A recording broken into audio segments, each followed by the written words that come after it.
You're listening to Mom and Doc Talk, where we talk all things healing pans and pandas with an emphasis on homeopathy.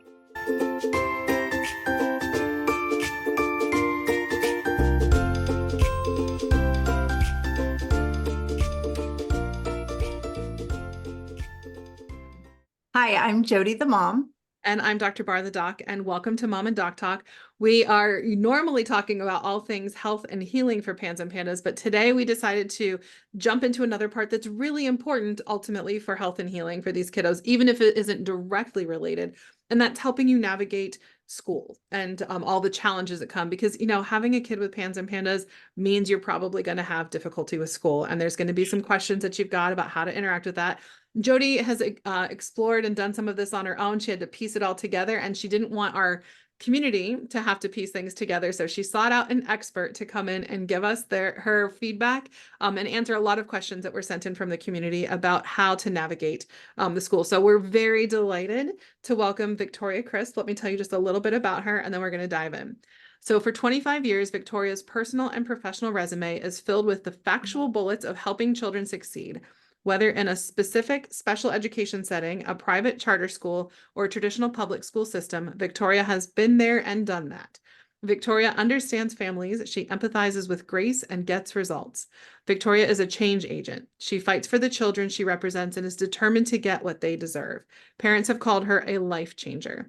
Victoria's strengths, counseling skills, being able to cope with distressing situations, problem solving, a caring personality, being empathic, excellent people skills, planning, and decision making. PANS, PANDAS, autism spectrum disorder, attention deficit hyperactivity disorder, neonatal abstinence syndrome are just a few of the medical diagnoses of kids that Victoria has represented. Victoria lives just north of Boston, Massachusetts, in the infamous switch town of Salem. Oh, that's fun. Victoria is a foodie and loves fashion. She is often seen walking her dog, Belle, who often attends Victoria's Zoom calls with her. And, she might be joined by some other dog family members if she joins us today. So welcome, Victoria. We are so grateful that you were willing to be generous with your time and come and speak with us today. It's my pleasure. Thank you so much for having me. Well, let's just go ahead and get started. If I, we already read your bio, but is there anything else you would like to tell us? Anything more specific about about yourself and what you do? I mean, I could just tell you briefly that I was a teacher for many, many years. I was a special education teacher. I started in 1997 working in schools. Isn't that wild? And I was a teacher for many, many years. And then I eventually became a special ed director. I'm licensed in Massachusetts as a superintendent, a principal, a special ed director, and all levels still special education teaching. I teach specialized reading on the side. I do, I try to stay up to date as much as possible. And, a few years ago, I decided to give this a go. I thought that given the experience that I had had managing large urban school districts, I thought I could flip it and help families. And that's what I've been doing for the past few years. So, and I love it. Well, I can see why Jody sought you out with all of that experience and all different levels of working in schools. So I'm grateful you're here. Thanks. Victoria, what's your experience working with PANS families? So I have had a few cases where the student the family has had PANS or PANDAS. And I learned about PANS PANDAS probably about, I think the kid that I am referencing is about 17 years old now. And he was probably about 5 at the time, was the first time I'd ever heard about this. And somebody said, they think he has PANS or PANDAS. He had strep throat and now he's struggling so much they couldn't put a diagnosis on it. It was really hard to figure out. And since then, I have slowly started to see more and more of it come up. And it's, families have been reaching out. Because of some of the casework that I've done in Massachusetts, the folks at the, I'm not sure of their exact name, but they're the PANS PANDAS advocacy group in Massachusetts. Sometimes has families that are really in crisis reach out to me for, placements. But we've been able to get some really great results for some of these kids that haven't been in school for either a really long time or are really, really struggling in school. And now they're able to be in sometimes a different setting or to have the things that they need so they can be successful. So I'm seeing some really good success with the work that we've been doing together. Fantastic. Well, let's just dive in. As I was sharing with you before we get started recording, I have almost no expertise and understanding, like very, very minimal of all of the different ways that we can support kids in school. So can you just go over, for anybody who might be like me and is navigating this for the first time, can you go over the basics of what an IEP is and a 504, some basics about the evaluation, things like what's the difference between the two and what the process really looks like? Sure. So a 504 is an accommodation plan. So if your student requires accommodations to access the curriculum, they would be put on a 504 plan. At times there are some services that can be deemed an accommodation, and like speech OT related services, transportation, things like that. But really, most of the time you'll see services on an IEP. I should say, with the caveat that I am based in Massachusetts, the majority of the work that I do is in Massachusetts.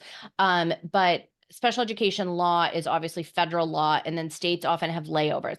So some of the terminologies that I'm going to use today is Massachusetts terminology, but it should be somewhat similar to other states. But that the 504 is always at the federal level. Okay. So what's the difference between accommodations and services? Like, even like as simple as we possibly can get. An accommodation, I think simple is to give you some examples. How's that? Okay, perfect. An accommodation is extra time on tests, frequent breaks, a seat at the center of instruction, access to a counselor. Sometimes that gets tricky because now we're talking about designated services versus access to. Sometimes a shortened day or an earlier day. Some of my kids really struggle with the beginning and end of school, where it's, you know, a madhouse getting in and out of the building. So at times we could adjust the school day slightly, and that's if they're not getting any additional services. So you need to have a disability, and it needs to be, you know, impacting meaningfully. I forget what the exact terminology is, like meaningfully impacting an area of functioning of your life. So you can't just have a disability and get a 504. You have to have a disability that's really impacting your life in some major way. And for kids, you know, going to school every day is their job, is their full-time job. So if they have a disability, oftentimes it is impacting them at school. An IEP has a service delivery. Well, it has lots of things. It will have goals, and it will have a service delivery grid. And the service delivery grid is where you'll see special education teacher, you know, counseling services on the grid, speech services on the grid, OT, PT. And it will also have a placement page, and the placement page is what designates where the child goes to school. So I do a lot of things, what's called private placements, or temporary evaluation placements. And that will, you know, that sometimes goes on the placement page for the IEP. So where the child goes to school. Okay. And so generally, if somebody has an IEP, do they also have a 504, or is it a one or the other kind of situation? Yeah, it's mostly one or the other. I have seen and heard people talk about, in rare occasions, you might have a kid, like let's say a kid that has a reading disability that also broke his arm, and the kid needs to be able to use the elevator or something like that. So you could have a layover 504 on top of an IEP, but usually those things would be significantly not related, or like a temporary thing that you need so we're not going to put use of an elevator or any use of a scribe on a kid's IEP if they have a broken arm. But you might put it on a 504 that's like a temporary ability to access things like that. But it's hard. It's harder to qualify for an IEP. You have to require specialized instruction. And that's where I think people have to really focus in and understand what specialized instruction is, because a lot of the support that folks are looking for falls under that category, because accommodations are not people support. That's a good differentiation. Yeah. Okay. So if somebody has something that they need both accommodations and they also need special instruction or specialized people support, will the accommodations be included under the IEP if they're long standing? Oh, for like sure. 504. Sounds like 504 is more temporary. Or is No. it? That was just an example of when you might have an IEP and a 504. Lots of kids are on 504s for long periods of time, and that's the only document that they have. Okay. They're only getting that's an accommodations plan. In an IEP, you will have accommodations, modifications to curriculum, and lots of other pages. They're like 20-page legal documents about how your child's going to be educated. If you want your child to be seeing a grown-up for support, specialized services, that's going to come in the form of an IEP. Okay. What makes it so much harder to get an IEP versus a 504? Well, first of all, there's a different criteria. So to be found, we call it the eligibility process. So to be found eligible for an IEP, you need to have a disability. You need to not be making effective progress. You need to the lack of effective progress has to be related to the disability, and you have to require specialized instruction. To have a 504, you just need to have one area of life of functioning that's impacted by your disability. So one's a weightier process to receive eligibility for. I work mostly with IEPs. Okay. If folks are coming to me for help, they probably require a higher level of service. I mean, sometimes districts will deny 504s, but I mean, to be really honest with you, to think about it like this, 504s don't cost the district anything. Right. IEPs cost money. That makes sense. Yeah, So they're easier to get. that makes lots of sense. And then one more question from me, just so I can make sure that I'm really fully understanding all the basics is, where does somebody need to go to get recognized as having a disability to even begin this conversation? Because I assume that has to be in place before the conversation is started. Yes and no. Yes and no. Okay. So you go through the evaluation period. So oftentimes the families that I work with, it depends on how old the child is and how long folks have been, going through this process. Oftentimes people will have multiple years of school-based evaluations and a neuropsych and documentation from their doctors. If you're brand new to this process, you might show up to the school and say, my child needs help. So what you do first is you say to them, I need an evaluation. How Okay. do I request an evaluation? But what's really important about that is to not get put off by somebody. Our teachers say, oh, I don't know, I think you need to see a doctor first, or I don't really know how to request an evaluation. You have to find somebody at that school. The day that you want that evaluation, you have to find somebody, you have to put it in writing, you have to sign and date it. And then they will send you out a consent, and then the child will be evaluated. Through that process of evaluation, there'll be lots of different tests depending on what the areas of concern are.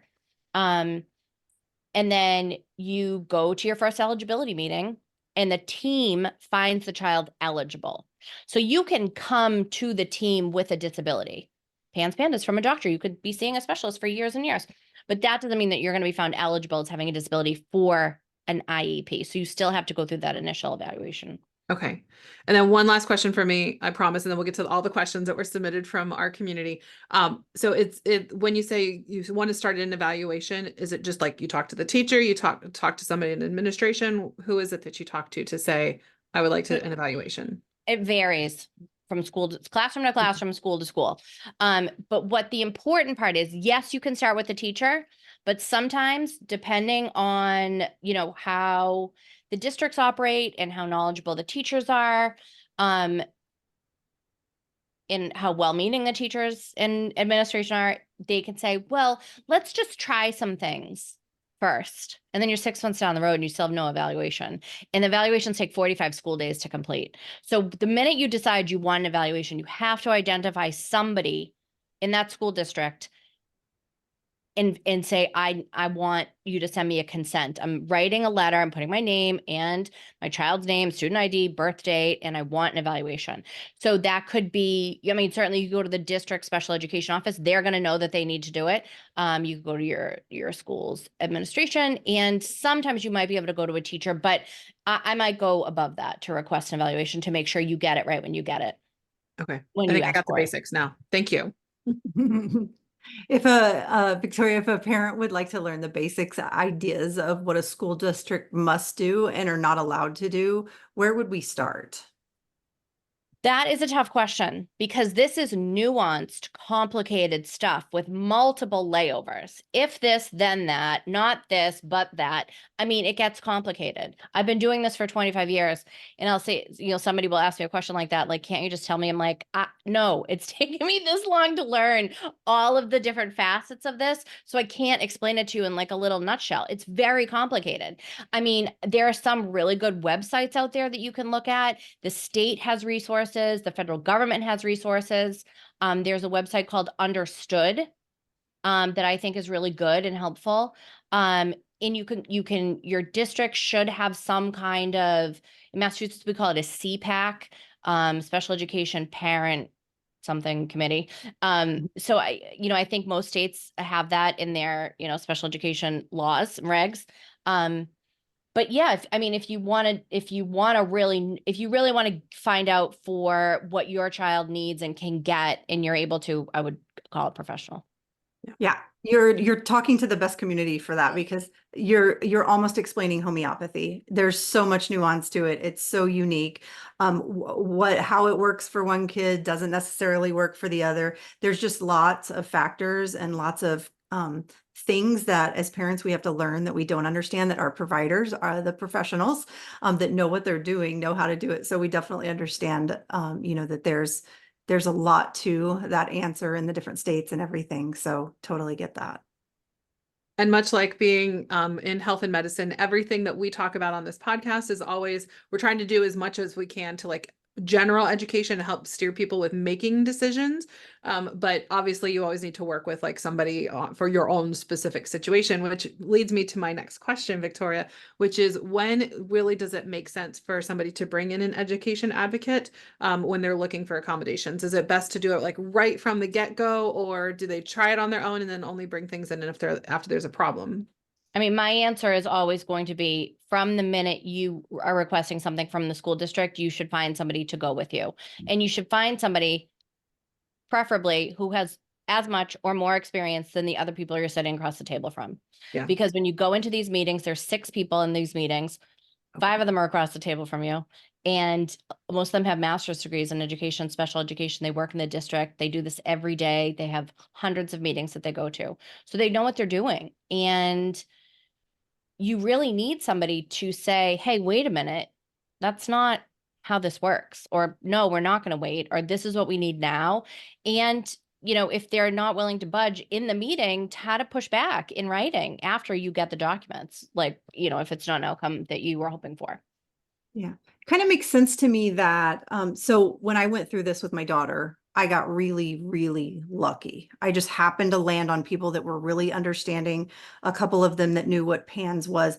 I didn't have any struggle, but it makes sense to me to bring in an advocate the second you realize that there's starting to be a struggle, or in the beginning, if you possibly can. But if there's any struggle whatsoever, it seems like taking a pause and bringing in an advocate would be a good idea before it gets tangled up and gets more difficult. Is that right? Yeah, and I'm going to even take a step further. And this is just, these are my thoughts. Obviously, these are my thoughts on this, right? There's also folks that are parent advocates, that are parents who have gone through this, that are now trying to help other parents. And I think that there's a place for everybody in this world of helping others. But be careful what kind of advice and help that you're getting. So folks will come to me and think, oh, I don't really have that big of a problem, so I don't need to cause a big scene at school, or I don't need to be in a big conflict with school. So it's not really a big deal. So I probably don't need you. And I'll say, okay, well, this is how it works, and this is what we're going to do. And then they'll be back in 6 months. And somebody else has already been in the case and made decisions and responded to things. And I'm like, that makes it so much harder to go back, for me to kind of untie some of that to get things where we need to be. So I would say find the right person. Yeah. Not just find anybody. And the sooner you get as soon as you get really good advice, the sooner you're going to get the outcome that you're looking for.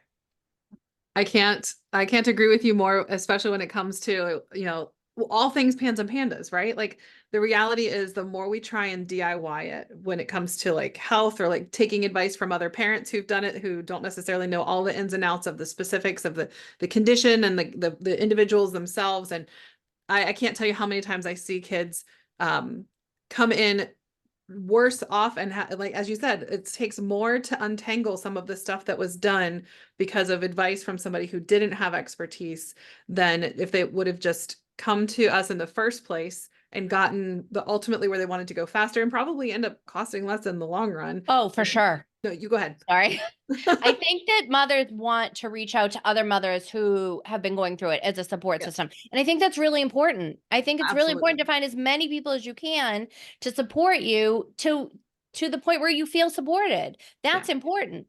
if you want to get stuff done, you got to call me. I am supportive, but Yeah. I'm also going to get you what you want in the end. Right. So they're different. It functions differently. Yeah. And I think that it beyond just the wanting to work with or like have community and like have somebody that they can lean on and who understands, that I 100% also agree. There's huge value in that. But there's also importance in recognizing that like one, like you said, the quality of the advice, the level of advice, the level of support that you're going to get, how quickly you're going to get to the outcomes that you're looking for, but also recognizing that like when you're dealing with a kid with PANS, you are so overwhelmed, so overexhausted, so depleted that it can be hard to navigate these things. And there's a lot of nuance to it. So hard. And to try and like do that when you're exhausted and depleted and like overwhelmed and just like your life is just overtaken Turned by upside down. yeah, it's like there's no, I just don't see how anybody could possibly do this on And their own. I've had moms say that I work with that are clients, long-term clients of mine, say, you know, there were so many people that wanted to like come to my house or bring me coffee or give me a hug. And like, I was really appreciative of that. But like, I got to a point where it's like, I need somebody to fix this for me. Yeah. Like, I can't live like this anymore. We can't live like this anymore. So, I mean, I might buy you coffee, I might give you a hug, but I'm also going to fix it for you. Right. So that's what people really need. That's what you need, is you need somebody to solve the problem. Yeah, definitely. So I'm going to ask it's questions from one of our community members, and this is actually something that's brand new to me. So I don't even know what I'm asking. So I would love the basics of this as well. What are the pros and cons of OHI versus ED categories? My kids are OHI, but I have a good friend whose older child is ED, and it protects him a little differently. My kids qualify under OHI due to absenteeism. Okay. So I don't know this family, and I always get so nervous. So I'm gonna preface what I'm gonna say with I'm gonna try to keep it kind of high level, because I don't want anybody to feel misled or disappointed if what I'm saying doesn't exactly apply to them. So what do they say? The Yeah, we'll keep it- 10,000-foot view? Yeah, 30,000 feet. 30,000 feet. That makes more sense. Okay. So OHI stands for other health impairment. Massachusetts, we call it health impairment. And ED stands for probably emotional disability. Most of the time now you hear it called emotional impairment. You can have a health impairment for a lot of things that are health related. ADHD also falls under health impairment. Asthma. Anything that you think straight like doctor medical stuff can be health impairment. Emotional impairment is anxiety, depression, OCD, any mental health conditions. Then there's also neurological. Underused, one of my favorites. If you look at it, it's a fairly broad definition. It involves the brain, obviously, right? And so many of these conditions, especially when we're talking about neuroinflammation, or if you've seen a neurologist, you might qualify under neurological, which is, like I said, one of my favorites. So I think that what she's maybe asking here is one better? And I don't think so. So once you're qualified, you're qualified. You don't need to have an emotional impairment to qualify for counseling. You don't need to have a health impairment to qualify for access to the nurse's office or, any other medical things or absentee. You can get whatever your child needs based on whatever disability category the team has found them eligible under. What you hope for is that the team has made the right determination. The other thing that I will add to this is that they don't qualify kids under things like PANS, PANDAS, and sometimes they won't even qualify them under things like dyslexia, because those are diagnoses and not disability categories. So like PANS, PANDAS can be other health impairment or emotional impairment. Dyslexia falls under specific learning disability or a specific learning disability in reading, and it's not going to say dyslexia on it. It might say it in the narrative, but it's not what they're qualified under. That's a different term. That's, the health impairment, neurological or emotional impairment. And due to absenteeism, I mean, if the child qualifies for accommodations, services, tutoring, home, now we have all the, being able to do school on your computer, like whatever the districts have to offer. I don't think it matters what their designation is. I think that what the designation ends up being is usually a result of the most presenting symptoms. Mhm. Well, that's actually what I was just going to say. It sounds like it mostly, it's like the difference between diagnosis and symptoms. Like you're going to be getting support for symptoms that you're experiencing, not because of the diagnosis that you have. Right. And part of what you shared earlier too was that it has to have impacts in the school setting, right? So you can't just be like, I have PANDAS, but I'm doing great at school, but I'm going to get an IEP because I have PANDAS. Like it has to be, I have PANDAS, and because I have difficulty with whatever happened, cognitive impairment, the cognitive impairment that can come with PANDAS, that I need special support and I need like somebody to help read with me separately. Right.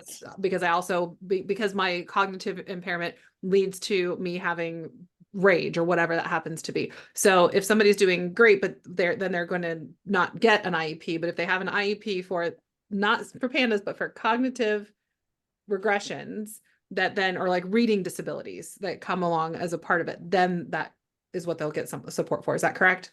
Yes. And you can have 3 disability categories. Mhm. So you can have a health impairment, a specific learning disability, and an emotional impairment. Lots of kids that I work with have more than one So I disability. have this just came to mind, and I'm curious because of the fluctuating nature of PANS and PANDAS, how it relapses and remits. Does that make it harder for people to get an IEP if it's needed because of the fact that it might be like they were in the middle of a flare for like a month and it was horrible for that month, but then they got better and then they're doing great again. Like, does that impact their ability to get services? Yes. I mean, short answer, yes. Mhm. Longer answer depends on how long they've been dealing with it. Has the school been paying attention? Have there been multiple flares and now people are noticing a pattern so it seems less Yeah. like an isolated incident? And how severely have those flares impacted their school functioning? Because maybe they have a flare, they're out for a bit, and then they come back and they're lost and they're behind and they really require that support. And then there's a couple of flares and they're out for certain periods of time. So, this is, as you know, these are ongoing issues. These can last years, right? Decades in some cases. I mean, the good news is that I've had kids that are doing fabulous and don't need their placements anymore and don't need their IEPs anymore. I always say don't give it up until the last Right. minute just in case. But I mean, but when you need it, try to get it because Yeah. it makes a big difference. I would say like we see kids all the time with, through healing with homeopathy and everything that are able to completely give up their IEPs, but same thing, we're like, keep it until you absolutely don't need it or when you're Yeah, I going. mean, even drop the service delivery down to like 30 minutes a week. I Yeah. mean, that's fine, but you still are qualified. I mean, you can always go back and get requalified, but I never advise it if you're able to kind of hang on to it so you don't have to go through eligibility again. Well, it sounds like because of what we just talked about, like the flare nature, that making sure everything is documented early. And would it be important for people to bring somebody like you in like the first time that they're recognizing that this is what's happening, even if it's not necessarily going to be likely to qualify for services yet? Is there Mm, support with like getting things documented oh, appropriately? for sure. I mean, Right. I mean, it's unfortunate. It really, listen, I am a public school person. My mother was a kindergarten teacher for, I think, something insane like 40 years. Have been in the districts since I was in college still. So I love public schools. I'm going to say some not so nice things about public schools because it's not going that great, right? Yeah. It's just not going that great there. And I hope they do a better job. And sometimes I like to think that I'm helping them to do a better job. I don't know if I am or not, but I mean, I've certainly have spent a lot of time trying. Mhm. Um, the going I always consult with families first because I want to get the whole entire story. And so if you work with me, I'm going to do a big intake. And I need to see you on Zoom. I need to talk to you. I want you to email me all your documents. I want you to tell me the whole entire story. And as you're telling me the story, I'm going to be like ticking off things in my head because I'll be like, meets this criteria, meets that criteria. We need to get this. I'm going to follow up with more questions about this. Like, how can we use this information? That's what I do. And then when I go to school, when I go to schools, I put all this information together and I know where to start. So either Mhm. I'm going to say, we need to start with an evaluation, or we go to them and say, we already have this evaluation. Or, I might go and say, I know you already did an evaluation. You found the child not eligible. I'd like to reopen eligibility because here's this new information. Mhm. So there's all these like kind of technical ways that you can approach these cases. And that's, I think, if you just go sometimes and ask for it, they're just going to say no. Yeah. Which is the bummer, and I mean, other times, Jody, I'm like so happy for you and that you had an easy time with this. And this is not to say that there are not really amazing people that work in these schools, and people are really trying hard. But there's also a lot of people who've never heard of PANDAS. I think in Massachusetts, anyways, there's people who like kind of like don't believe in it. Yeah. And there's people who are just overwhelmed. This is a hard job. I mean, teachers have 25, 30 kids in front of them. That's 60 parents in some cases. Who all these kids have a ton of needs. We've been through the pandemic. There's lots of kids with absenteeism. I mean, everything has just gotten harder for everybody. Yeah. Yeah. And I could definitely see Dr. Barr kind of touched on it earlier is if I would not have had an easy time, I very likely would have said okay if they said my kid didn't need accommodations, because it was just one more fight I would have had to do that I wasn't capable of doing at the time. And I had an easy time. And even with that easy time, I had so much anxiety about this meeting because I had no idea what was going to happen, what to expect, anything like that. But had somebody said no, I very likely would have been like, oh, okay, like we'll figure it out. And just because back then it's been a long time since my daughter was diagnosed, and she's recovered now and doing well and healthy. But back then education advocates weren't talked about so much. I didn't even know that an education advocate was a thing. So I love that there's more now and we're talking about it more. It's good stuff. How can a parent best communicate their child's needs so that a teacher will understand and not be overwhelmed with the complexity of PANS and PANDAS? I mean, that's a tough one. Because it's a complex thing. Yeah. And you don't know if this teacher's ever even heard of PANDAS before. Yeah. So a lot of that's going to depend on who the teacher is and how much experience they have. And if it's a general education teacher, they might not even understand special education that much because that's not what they're trained to do. And if you're talking to a special education, you'd have to go, if you're starting with like a severe special education teacher, they would know. They know a lot about kids with all different kinds of syndromes and very severe health complexes, and they would understand how this applies. If you're going to your child's like gen ed math teacher, they're probably not going to know. Mhm. So, I mean, I think that IEPs and 504s are above the teacher level. So you can talk to the teacher and say, Johnny is struggling with these things. He's under the care of a doctor. But that's only going to get you so far. If it's starting to impact grades, functioning, attendance, because these things snowball, right? If you're missing school or assignments or getting in trouble at school, you only have a few opportunities before you ask for intervention, so those things don't become big problems.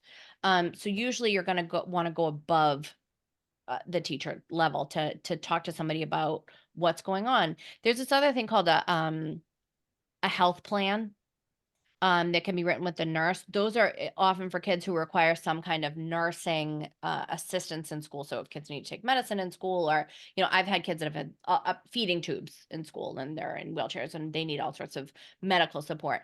But that might be another avenue depending on what kind of I think it's good to find the right person. Mhm. And that might be a nurse in this case. Mhm. And it might be a counselor.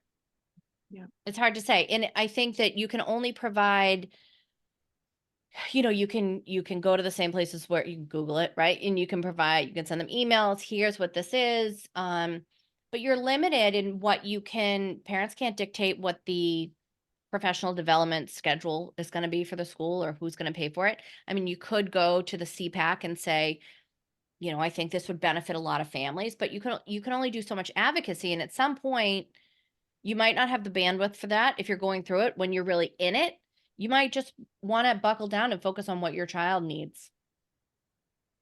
Yeah, it's tough. I'm thinking about when I drop my kid off, and my kid's in preschool right now. And so she's got 4 teachers, and it's not like I can just sit down and have a chat, like a long chat with any of of her teachers.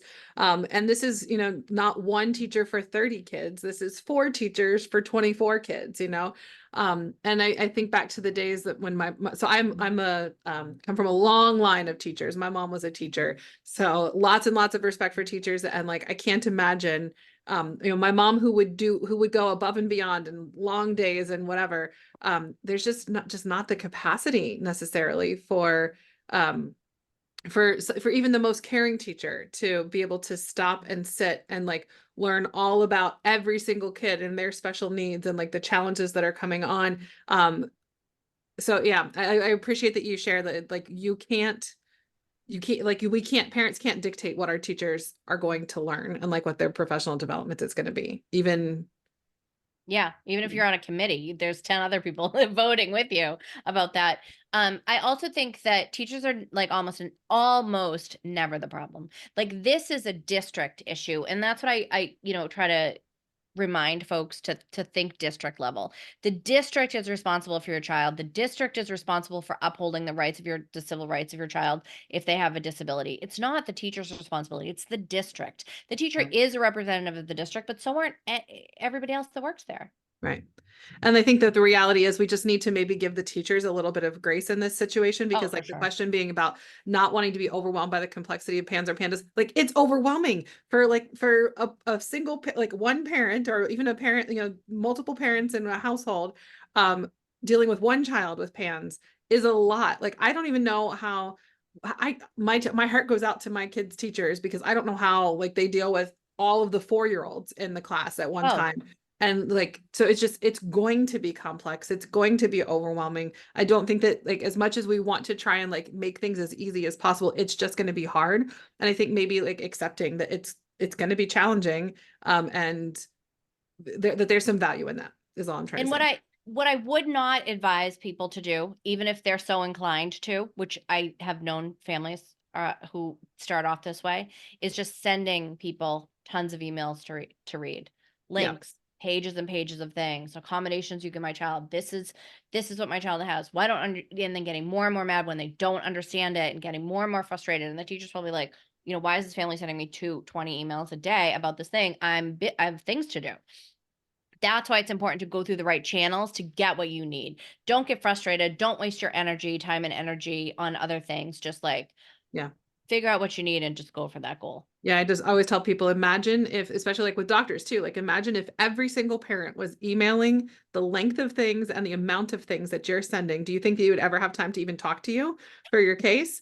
Right. And this is, for a teacher, you're talking about people who are overworked and underpaid too. And then you're like piling more on. So good advice. Thank you. So I think this question probably falls a little bit under the same category that we've been talking through, but gonna go ahead and ask it anyways. How can parents best convey that some behaviors are out of their child's control despite what they look like?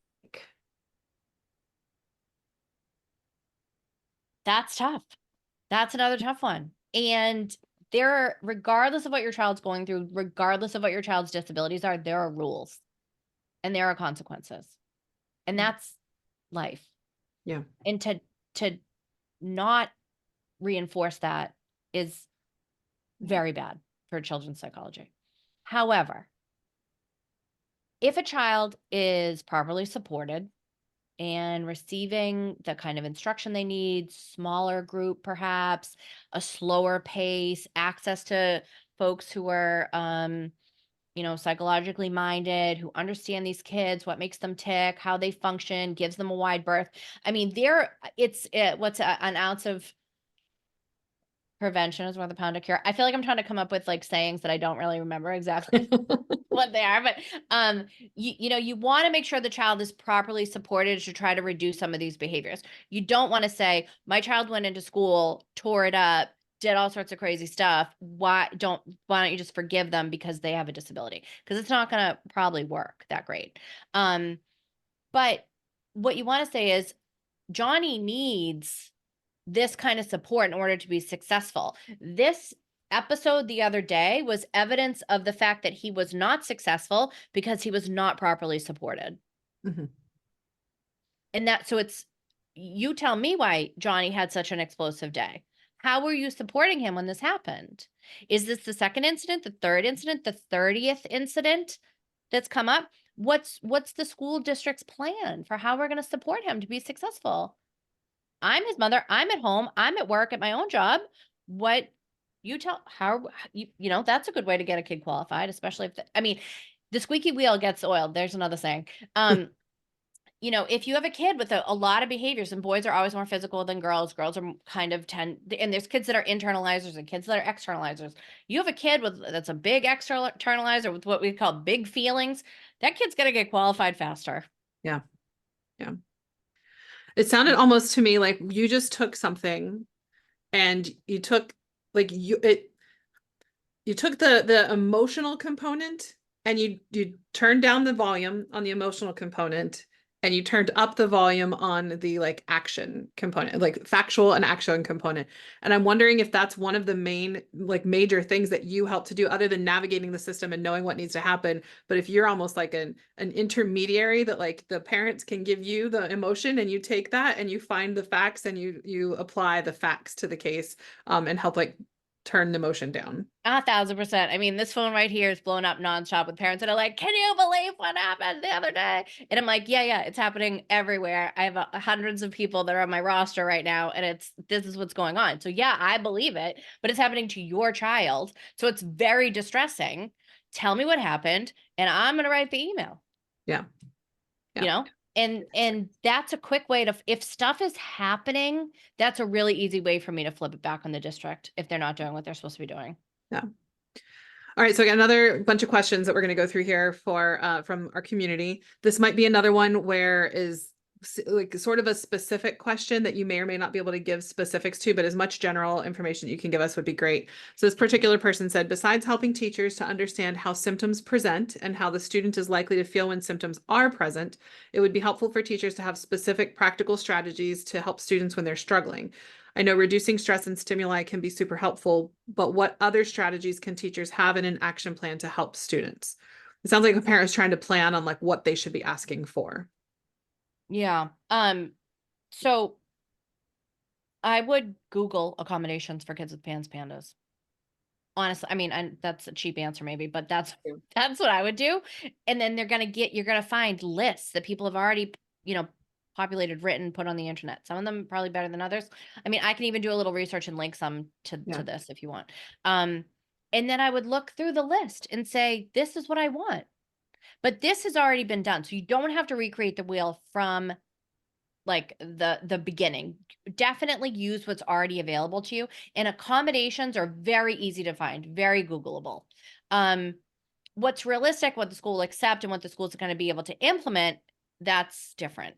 Also, not everything is doable in a room of 25 kids and one teacher. Mm-hmm. So keep that in mind, because depending on what you're asking for, we might be talking about more. We might be talking about services, and we might be talking about a different setting. Yeah. I just want to give a reminder really quickly that we did do a recording a while ago without an expert where Jody was doing her mom advice and sharing her experience that's available on YouTube. So we'll put a link to that video for where Jody shared her experience and the accommodations that she was given that she was able to negotiate for her daughter. So if anybody wants to take a look at that as well, so that's available for people. Like I said, we'll link it in the show notes. And back on that specific question, that's literally exactly what I did when I was DIYing it. I went into the general PANS groups and I searched accommodations and got lists of accommodations to see what other parents had asked for. So I didn't have to come up with I just had to plug it into my kid's symptoms and figure it out from there. Yeah, exactly. Good job. All right, so another question from our community. What real life strategies have you found successful in helping kids with PANS or PANDAS return to school and be successful year round? This particular person said her son's school has come up with some out of the box ideas to help her keep him there, but this is both of their first times figuring it all out. So are there specific real life strategies that you find successful? I mean, that's a really tough question. Return to school and be successful year round.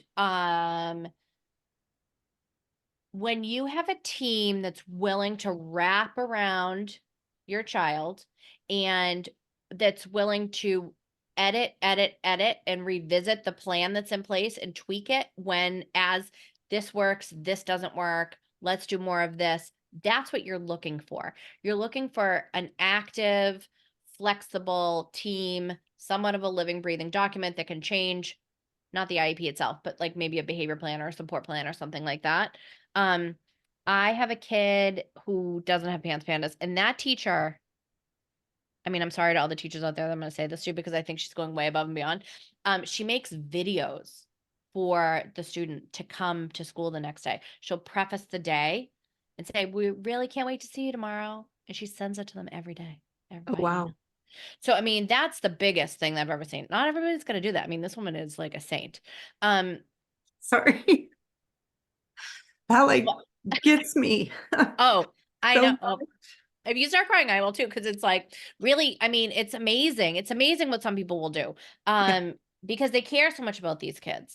But Mhm. what it's a really hard one to answer because again, I'm gonna say a lot of this, if a kid has struggled long enough and hard enough with this, they might need another setting before they return to a huge, big public school setting. So it really depends on what kind of, is your child in a little private school? There's probably a ton of flexibility. Does your child go to a 4,000 kid high school? Less flexibility. They can't individualize every child in that high school's experience. They just can't.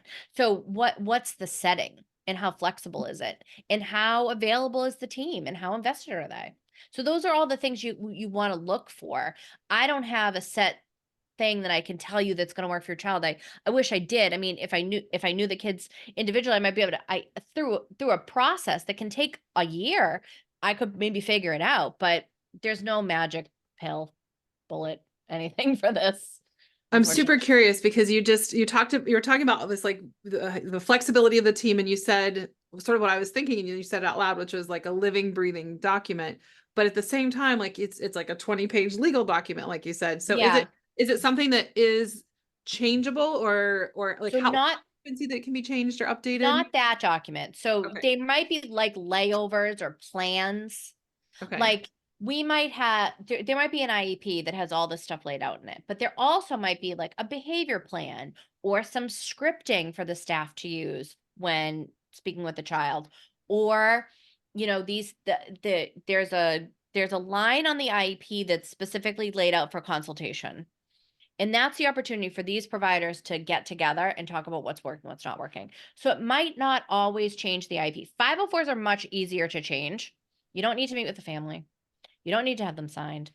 If the school thinks some accommodation is going to benefit the child, they're supposed to put it in there. Not everybody knows that, but that's how 504s work. IEPs, you can't do anything about the full team convened, unless you, on rare occasion, you write an amendment and change the IEP within that year. But there are all sorts of plans, written plans that teams follow. And then, you don't really want to put it into maybe an IEP until you get the right mix.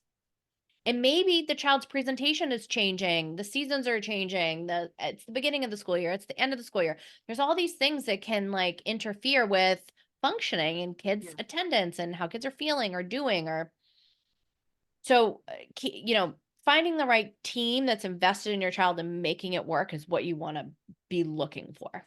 So it's more like the living, breathing documents are like the supporting tools, like around the IEP. So the IEP is like, here's what has to be done, but there are tools that have flexibility around that, or like conversations, that there's flexibility in how those things are accomplished. That Yes. was what you're wanting to look for. Okay, thanks for Yes. clarifying.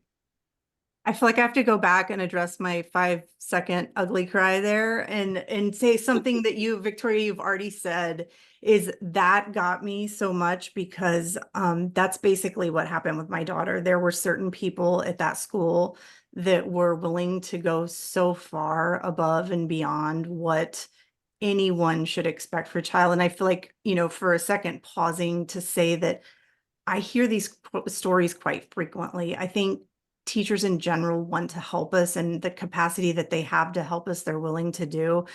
And so I just want to send lots of love to any teachers that might be listening to this, that are those people that are just doing extra to help our families get through this. And I know there's some, there's so many really, really amazing teachers that help PANS families get through this. So Yeah. just And I'm also going to throw it out there that, the same thing is true with healthcare providers, that some healthcare providers will go above and beyond. And in my experience, and Jody, you can like correct me if I'm wrong in your personal experience too, but in my experience, the times that people have gone above and beyond for me have been the times that I've not expected it, and definitely not when I asked for it. And there's something that like really changed when you have expectations of that. So hope for the best. And working with people to understand that they're people too with their own challenges. So I would like to add one little line to that, Jody, is that a lot of my clients are teachers and administrators. So interestingly enough, kids, families, mothers usually, who have kids with disabilities know what should be going on and know what they do for other kids. And then they want other people to do that for their kids. So this isn't I mean, teachers know better than anybody how hard teaching is. Yeah. Yeah. Well, that just speaks a lot to like just the importance of working with somebody like you. If people who are already working in the system are like coming to work with you, that just speaks to the value that it really provides to work with somebody as an advocate. Yep. What has and hasn't worked for other educators when it comes to making accommodations? Other educators? Yeah, like in your own personal, I think if I'm reading the mind of the person who asked this question, like what have you seen in your conversations or negotiations with things? What have you seen that's been effective for people? I think way too hard for me to say based on the variety of students. I mean, I have been to thousands of IEP meetings. And these are the I in IEP is an individual. Yeah. So I can't say there isn't anything that's gonna, be good for everybody. So it's what works for one person is not gonna work for another. And there's, hundreds, so many things that we could consider accommodations. There would be no way for me to figure that out. I can't think of anything that I would say, oh, this definitely never works. I think trying, caring, those aren't accommodations though, right? That's like good intentions and trying. And if you don't have the capacity to try, you find somebody else in the district who can, or you go out of district. Yeah. That's something that an educational advocate sticks with you through, right? Like what works, and then we figure out what doesn't work. And then you still have your advocate with you that kind of like navigates that whole process. Oh yeah. I do that based on an individual basis. Yeah. For individual clients, I go through the whole entire process with them. I just can't, say for your whole entire wide audience, these accommodations work, these accommodations don't work. That would be impossible. And it wouldn't be the right thing to do, even if I thought some accommodations weren't great, because they might work. They might be really helpful for some kids. Yes, that I was just thinking that would be not just impossible, but irresponsible, which is why, like, in our community, we don't give, ideas about, homeopathic remedies that can be helpful, because homeopathy has to be just as individualized as an individualized education plan, because it has to be for the totality, like the specific things that a person is experiencing and the totality of their case and their environment and all of the things that are going on. And it would be irresponsible to give somebody ideas for things that might work or that might not work, when the reality is like the thing that we say doesn't usually work very often might be the exact thing that would work for that particular kiddo. Right. Yeah. All right. So I wish that I had heard this less frequently, but I've heard so many parents share with me, they've got an IEP, and then like parents are just like, as they're going through and sharing about how things have been going last month, and they didn't follow this, and it's in their IEP and all that. So what should parents do if the school's not following the laws and meeting the accommodations that are laid out in the 504 or the IEP? And how can somebody like you help in these situations? Reconvene the team. Call the special education designee and say, we have to reconvene the team. This isn't working. The child hasn't been getting the services. I don't believe they're getting the accommodations. They're continuing to not do well in this environment. Absolutely reconvene the team. I mean, I would say give it enough time to be implemented and to be able to maybe gauge whether or not you're seeing anything come of what was put in place. You can't do it like 5 days later. You can't say, oh, this isn't working. Right. But like, I mean, I always say, you got to give it longer than you'd probably like to. But stay on top of it 100%. And there's also in IEPs as opposed to 504s. People will say to me all the time, I don't think my child's 504 is being followed. And I'm like, is it that the 504 is not being followed, or is the 504 not strong enough, not weighty enough to support your child at this point? But also what I like about IEPs is that there are goals. So it's the district's responsibility to help that child meet their goals. So when you look at read an IEP goal, it's going to say, Johnny will do this 30% of the time and 4 out of 5 times. Now, what are those? I mean, it's not the greatest way to write a goal, but you'll see that a lot. But there is some metric that makes this a measurable goal. And is the child meeting that goal or not? Because that's another thing we want to look at, because if the child, we're always looking at, does the child require more? Or is this enough to support them? And you'll know when they start to be successful. You have to tell you, I didn't expect to have as many opportunities to like cross-reference homeopathy in our conversation that we've had today. But like, just, this is another one of those things where like you're talking about making sure you give it enough time to see if it's effective, and like, evaluating whether or not you're making progress, even if it's not perfection, right? And that's just another place. I feel like the things that we could give, if we could wrap up a little gift to give to every PANS parent, it would be patience, and willingness to see the plan through before making another step. And it's hard. It's really hard, as I'm looking at Jody and like thinking back to when you and I first met. It's hard to have patience because this is so overwhelming and so hard. And it's still necessary. Yeah. And patience is one of the things that produce the best outcomes. Yeah. In the long run. Yeah. And over again. So what's the best course of action to begin district change in policy? Where do we start if the district policy and guidelines are an obstacle to your child's accommodations, to getting their accommodations? That is against the law. You can't have policies that stand in the way of the Americans with Disabilities Act. So, there's lots of things. I have filed there. I had a kid who had a few disabilities. One of them was PANDAS, and we filed a major Office of Civil Rights complaint and won. It was around the main topic was around bullying, and because of that complaint that we worked on, the district had to change their bullying curriculum, implement a new bullying curriculum, train everybody in it, get the school committee to sign off on it, get every single teacher and employee in the district to sign off on it. And that kid goes to private school now.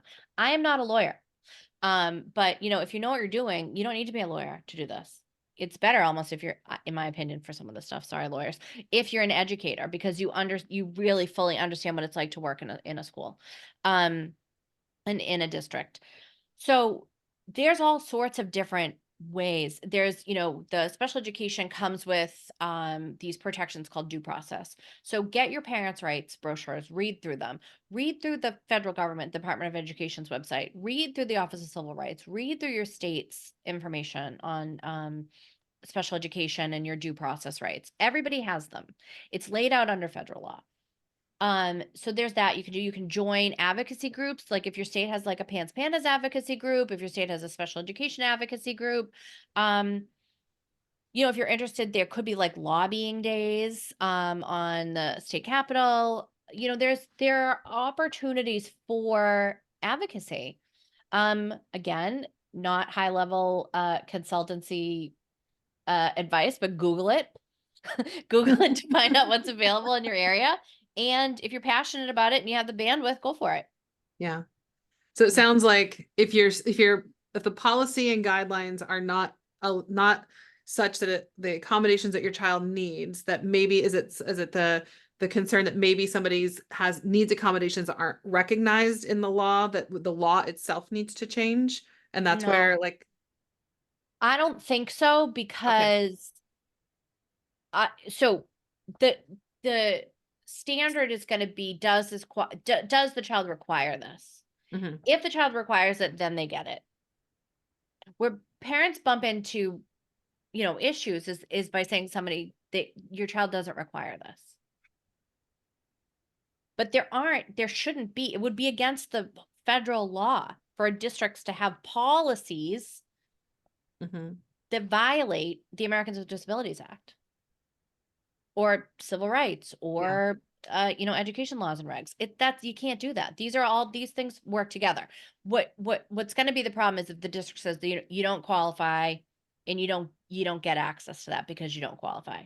But there shouldn't be like a policy that interferes with a child that has a designated disability that's recognized by the district getting something that they require. I mean, I guess there are things, I mean, there are rules. There's compulsory attendance rule laws in Massachusetts. I think they vary slightly in all of the different states, but in Massachusetts, if you are a child that's under 16 years old, you have to go to school every day. That's it. That's the law. Mhm. So parents bump into attendance things, but that's when we have to get into really documenting and coming up with a plan and making sure everybody understands what's going on and, that this is covered because not with PANDAS necessarily, but, if kids are out a lot, the schools have to call, DCF, the Department of Children and Families, and file abuse and neglect because it's considered abuse and neglect to not send your child to school if they're under 16 years old. So Yeah. parents get really mad about that when their child's sick, but that's why it's even more important to make sure you have the right documentation. Make sure you're working with somebody who knows what they're doing so that everybody in that scenario is protected. And not only that they're protected, but don't forget the part about your child missing their education. Yeah. Because that's as important as it is to follow the attendance laws. Yeah. All right, our last question that we had submitted from our community, you've already touched on this, but I'm going to try and like distill it down a little bit. So basically, it's somebody who's a nurse and is wondering if there's a way that training could be made mandatory for teachers to learn more about PANS and PANDAS. And she references that educators are familiar with autism and ADHD, but not as much with PANS and PANDAS. So I'm going to change her question just a little bit because I know that there's no way, you've already shared with us, there's no way parents can dictate what the continuing education is. Do you know anything about the history for how it was advocated for to get more education about those things for teachers so that maybe PANS PANDAS advocacy groups could follow similar trajectories? It's a long time. We're talking decades. Yeah. I work with in this kind of niche area of autism, which is girls and autism, fairly frequently. And people don't know the difference. And people say, well, everybody should know about autism now. I'm like, well, there's a lot to know. Mm-hmm. And there's a lot of different presentations, different types. They've changed the diagnoses for these. So, it's hard. I mean, how long have people known about ADHD and autism? And if I was deep in the world of special education, I only heard about this 17 years ago. There's probably a lot of people who have never, ever heard of it. And if you are not there is a big gap between general educators, regular educators, and special educators. And is it more important that everybody in the district is trained in rules-based reading, which is like the phonics of reading, the building blocks for how children read? Or is it more important that, thousands of teachers learn about PANS PANDAS because there might be 4 kids that have it? So, I mean, that's going to be the odds that you're up against. So I think that the thing that I will add to that is if you're a parent who has the resources to bring in something or someone, so in cases of working with me, I could potentially be the first person educating this team of people on what PANS PANDAS is. And people will say, oh my God, remember we were in that meeting with that lady talking to us about PANS PANDAS? And like, they'll say, like, once they have that kind of, the teachers, the staff have that light bulb moment. Oh my God, we finally listened. We finally put into place what this kid needs. And then that kid was successful. When we hear about this again, maybe we'll do the same thing we did last time, because ultimately everyone's relieved when the kid starts to be successful. But I mean, change is slow. And that's how I think what the real issue is. I think it's probably as slow as it is in the medical community. We are 20 years behind the medical, like the research, what's happening in practice. So what's happening in practice today is just now catching up to the research from when I was an undergrad a long time ago. Same. It's slow, but it depends. What resources do you have? What's your bandwidth? Who can you reach out to? Do you want to donate something? Do you just want to start, change starts at home? And they can say things like that, right? Like bring somebody into a meeting and talk about what your kid needs. And then that can have a ripple effect. Go speak at the state capitol about your experiences with it. So there's all different ways that you can kind of bring awareness to it, and then you hope it catches on, that so more people want to learn about it. Yeah. And I see that thing very slowly happening because it's been 8-9 years since we entered into the PANS world, and there was literally nothing. And this is one thing I love about the parents of the PANS community is there is so much advocacy going on and so many different groups doing so much good work. There are people like I see it in other groups talking about, going into schools and educating, going into hospitals, educating, trying to spread the word. So I think it's like I've always said this about medical, it's us moms telling our stories, advocating for our kids. That has been what I have seen make the most progress over the years. And it's not fast enough, but it is happening because we're telling our kids stories and we're trying to lovingly teach other people what is happening to our families. So the people that are coming behind us, unfortunately with this, they're going to be aware because our kids, our families have already walked through it. Yeah. For sure. Families will drive the change in this area without a doubt. And I think, this grows and snowballs. Yeah. So you might have, I don't know, would you have 25,000 people in your Facebook group now? You might have 100,000, not too long, because all those 25,000 people might tell one other person, and then that one other person. Think about how that works. I mean, so you're probably going to see faster, more rapid change, but it's not going to be the rate of whatever everybody would like everybody to totally understand this and empathize with everything that they're going through. It's going to take a little bit of time. Yeah. Yeah. Well, Victoria, we are so grateful that you were willing to come and walk me and my absolute non-experience through all of the basics and then answer some of the higher level questions for parents who've been in the trenches for a while. Your expertise and your information and education is unbelievably valuable. So I'm very grateful for the time that you've been willing to share with us. How can our audience get in touch with you if they're looking for support or potentially wanting to engage with you? Well, first of all, thank you so much. I really appreciate you saying that. I hope that some people find what I said today to be helpful. If you would like to reach out to me individually, I have a website. It is crispeducationadvising.com. And also you can email me directly at the, it's Victoria@crispeducationadvising.com, which I think you're going to put a link to with the video. Yes. And you're welcome to reach out and tell me a little bit about what's going on. And I am taking clients from all states, at least to do consultancy work. You read my mind. Yep, I will take clients from all states to do some degree of consultancy work with families, and then after we talk and get into it a little bit more, we can figure out how far we're going to go with it. But I think that I mean, if folks want to have a consultation, I think that could be really helpful to a lot of people. So I hope that if they're struggling and they need some help, that they do reach out. And like you said, we will absolutely put links to your website and your email and everything, any way that they can find you in the show notes. So take a look there if you wanted to reach out to Victoria. So again, thank you so much for your time and your generosity with your expertise today. We really it's been a pleasure. And thank you for the work that you do. Thanks so much for asking me on today. Thanks. Have a good day. Take care, everybody. Bye-bye. Bye, guys. Bye. We hope you found this episode helpful, hopeful, and inspiring. We try to get a new episode out every week. You can make sure you don't miss any by following us on Spotify or subscribing to our channel on YouTube. If you want to connect with us more, join our Facebook group, Homeopathy for Pans and Pandas, where we have exclusive weekly videos and answer your questions about, you guessed it, homeopathy for Pans and Pandas throughout the week. If you are already a member, give us a shout out and let us know what you thought about this episode. If you aren't on Facebook and would like to reach us, you can email us at podcast@resiliencenaturopathic.com. Until next time, take care and remember, this won't be forever.